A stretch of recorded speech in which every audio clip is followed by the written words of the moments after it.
നമ്മുടെ കാറുകളിലെ വാഹനങ്ങളിലെ റിവേഴ്സ് ഗിയറിന് എന്തുകൊണ്ടാണ് ഇത്രയും പവർ? ഒരു പക്ഷേ ഫസ്റ്റ് ഗിയർ പോലെ തന്നെ പവർഫുൾ ആയിട്ടുള്ള ഒരു ഗിയറാണ് റിവേഴ്സ് ഗിയർ. എന്താണ് കാര്യം? അതായത് നമ്മൾ കാർ ഒരു സ്റ്റീപ്പായ ഒരു സ്ലോപ്പിൽ പാർക്ക് ചെയ്തിരിക്കുകയാണ്. ഇനി നമ്മൾ റിവേഴ്സ് ഗിയർ ഇട്ടിട്ട് റിവേഴ്സിൽ വാഹനം പിന്നിലേക്ക് എടുക്കുകയാണ്. ഈ സമയത്തും സ്റ്റീപ്പായ കയറ്റമാണെങ്കിൽ കൂടി ആ വാഹനം അത് കയറി വരും. എന്തുകൊണ്ടാണ് റിവേഴ്സ് ഗിയറിന് ഇത്രയും പവർ കിട്ടുന്നത്?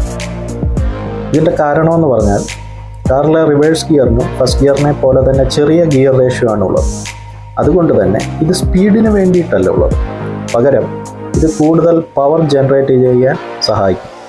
അതിനാൽ ഇത് ഡിസൈൻ ചെയ്തിരിക്കുന്നത് സ്ലോപ്പിൽ പിന്നിലേക്ക് നീങ്ങാനും ഹെവി ലോഡ് വഹിക്കാനും വേണ്ടിയാണ്, സ്പീഡിന് വേണ്ടിയിട്ടല്ല.